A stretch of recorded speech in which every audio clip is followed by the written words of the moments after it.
Hello दोस्तों, कैसे हैं आप सब। उम्मीद है बहुत अच्छे होंगे। आइए शुरुआत करते हैं बिफोर आफ्टर रूल। और यह वीडियो सेकेंड पार्ट है, पास्ट परफेक्ट टेंस का सेकेंड पार्ट है। फर्स्ट पार्ट में सिंपल सेंटेंस को ट्रांसलेट करना सिखाया गया था और इस पर लास्ट तक बने रहिए। इस वीडियो में गारंटी है कि आपको जरूर आएगा। देखिए, पहला सेंटेंस है कि डॉक्टर के आने से पहले मरीज मर चुका था। डॉक्टर के आने से पहले मरीज मर चुका था, तो इसमें बिफोर या आफ्टर रूल लगता है। पहले या बाद अगर आता है वाक्य में तो दो वाक्य इसमें जुड़ा होता है। तो एक वाक्य जो होता है पास्ट परफेक्ट होता है, दूसरा वाक्य पास्ट इंडिफिनिट होता है। तो सबसे पहले यहां रूल जो लिखा गया है आप इसे नोट कर लीजिए, उसे याद करना है आपको। और उसके बाद आइए हम नियम को हल करते हुए चलते हैं। सेंटेंस को लिखा है कि डॉक्टर के आने से पहले मरीज मर चुका था, तो सबसे पहले यहां पर पीछे से शुरुआत होता है और रूल हमेशा आगे से चलता है। रूल आगे से चलता है और यहां पर सेंटेंस पीछे से ट्रांसलेट होता हुआ चलता है। तो सबसे पहले लिखा है कि मरीज मर चुका था, तो हमें जो है मरीज मर चुका था का इसे ट्रांसलेट करना है, जबकि यहां पर रूल हमें आगे से लेते हुए चलना है। बिफोर या आफ्टर के बाद हम रूल पीछे से लेंगे और सेंटेंस को आगे से ट्रांसलेट करते हुए चलते हैं। मरीज मर चुका था, तो मरीज की स्पेलिंग होती है पेशेंट, हो जाएगा the patient, PATIENT, the patient. उसके बाद दोस्तों हैड लगाएंगे, सब्जेक्ट के बाद हैड लगाएंगे, द पेशेंट हैड। अब वर्ब का थर्ड फॉर्म लगाएंगे, मर चुका था। मर चुका था यानी died.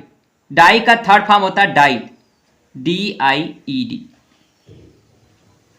The patient had died. अब वाक्य में पहले शब्द आया है तो पहले के लिए लगता है बिफोर, और बाद अगर होता तो आफ्टर लगता। तो यहां पर हम लिखेंगे बिफोर। बिफोर। अब उसके बाद डॉक्टर के आने से पहले, इस वाक्य को अब हम बाद में करेंगे। अब रूल हम यहां तक पहुंच चुके हैं। सब्जेक्ट लगाया है हमने, हैड लगाया, वर्ब का थर्ड फॉर्म लगाया है, बिफोर लिखा है। अब उसके बाद अब रूल आपका पीछे चलेगा, आप सेंटेंस आगे ट्रांसलेट करेंगे। सब्जेक्ट तो सेकेंड सब्जेक्ट हो जाएगा। अब वर्ब का सेकेंड फॉर्म ऑब्जेक्ट लिखेंगे। तो सब्जेक्ट है इसका डॉक्टर, तो हम लिखेंगे the doctor, the doctor, DOCTO, the doctor. और वर्ब का सेकेंड फॉर्म होता है आना, यानी केम। तो हो जाएगा यहां पर, ध्यान दीजिए, the patient had died, the patient had died before the doctor केम। तो डॉक्टर के आने से पहले, डॉक्टर के आने से पहले मरीज मर चुका था। डॉक्टर के आने से पहले मरीज मर चुका था। अगला वाक्य है दोस्तों, डॉक्टर के आने के बाद मरीज मर चुका था। डॉक्टर के आने के बाद मरीज मर चुका था, इसमें बाद शब्द आया है। यदि वाक्य में बाद शब्द आता है बिफोर आफ्टर रूल में, तो सेंटेंस भी पीछे से ट्रांसलेट होता है और रूल भी पीछे से ही लगता है। बिफोर आफ्टर लगने के बाद सेंटेंस आगे से लगना शुरू हो जाता है और उसके बाद रूल भी आगे वाला शुरुआत किया जाता है। तो सबसे पहले हम लिखेंगे, यहां से शुरुआत करना हमें, मरीज मर चुका था, तो हो जाएगा यहां पे द पेशेंट डाइड। ठीक है, सब्जेक्ट वर्ब का सेकेंड फॉर्म ऑब्जेक्ट लगाएंगे। तो आइए शुरुआत करते हैं। ये चेंज है थोड़ा सा, द पेशेंट, PATIENT,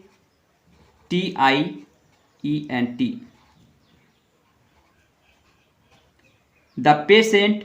अब यहां पे डाइड वर्ब का सेकेंड फॉर्म होता है, वर्ब का सेकेंड फॉर्म मतलब मर चुका था ना, वर्ब का सेकेंड फॉर्म है। डाई का सेकेंड फॉर्म होता है डाई,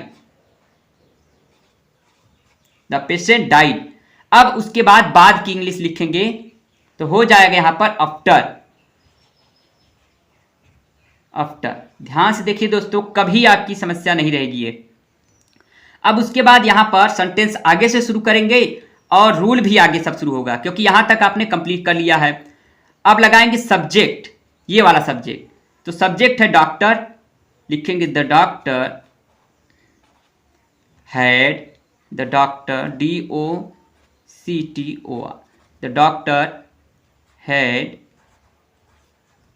उसके बाद वर्ब का थर्ड फॉर्म आना, आने का थर्ड फॉर्म होता है कम, केम, कम। तो हो जाएगा come. The patient died after the doctor had come. The patient died after the doctor had कम।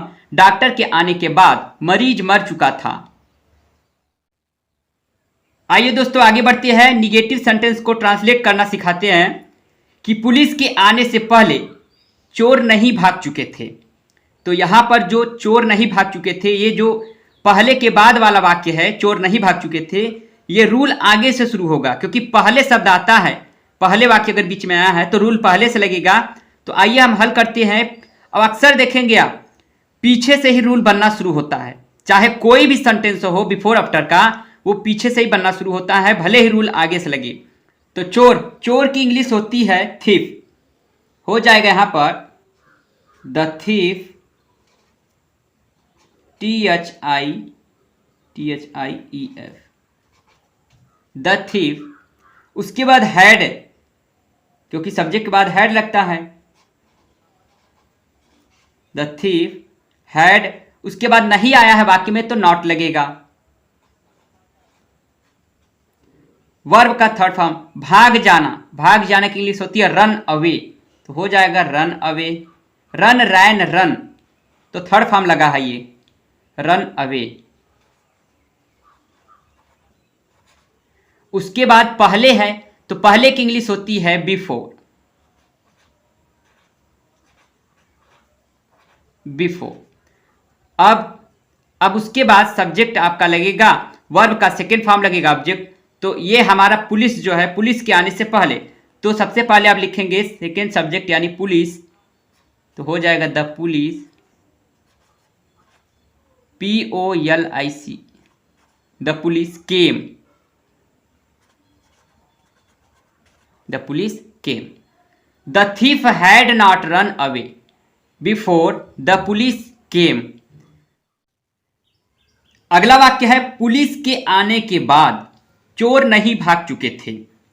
यहां पर बाद लगा है, इससे पहले पहले लगा था। तो अगर वाक्य में बाद शब्द आता है तो वही रूल है, बस रूल भी पीछे से लगाना है आपको, और सेंटेंस हमेशा पीछे से ही शुरू होता है। ये पहले से भी आप लगाते आए हैं।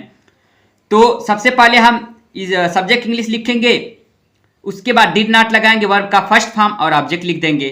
तो आइए शुरुआत करते हैं। हो जाएगा यहां पर चोर की इंग्लिश होती है the thief. The thief, THIEF, the thief. उसके बाद डिड नॉट, नहीं आया है तो डिड नॉट, डिड नॉट। उसके बाद भाग चुके, भाग चुके की इंग्लिश होती है रन अवे।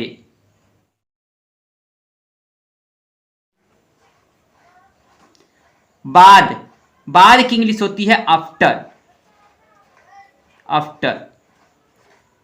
उसके बाद दोस्तों अब हम लगाएंगे यहां से सब्जेक्ट, हैड, वर्ब का थर्ड फॉर्म ऑब्जेक्ट। जो बचा हुआ वाक्य है उसको पुलिस के आने के बाद यानी, तो आफ्टर लगाया गया। अब उसके बाद हम लिखेंगे the police, the police had, the police had come, came, come. तो हो जाएगा यहां पर कम। तो पुलिस के आने के बाद चोर नहीं भाग चुके थे। The thief did not ran away, ran away after the police had कम। तो दोस्तों वीडियो यहीं पे समाप्त होता है। मुझे उम्मीद है वीडियो आपको जरूर पसंद आया होगा। यदि कोई समस्या होती है तो प्लीज़ उसे रिपीट करके एक बार देख ले। यदि नहीं समझ में आता है तो प्लीज़ हमें कमेंट करें, और अगर नहीं आता तो हम उसे सॉल्व करके आपको बताएंगे। और इससे रिलेटेड और भी सेंटेंस हमने वीडियो के लास्ट में डाल दिया है, आप उसे घर पे प्रैक्टिस कीजिए, ट्रांसलेट कीजिए, और आपको कभी समस्या नहीं होगी बिफोर आफ्टर की। और ज़्यादातर देखेंगे लोग इस वाले सेंटेंस में फंस ही जाते हैं, लेकिन आपके साथ ऐसा नहीं होगा। तो मिलते हैं नेक्स्ट वीडियो में, तब तक के लिए दोस्तों जय हिंद।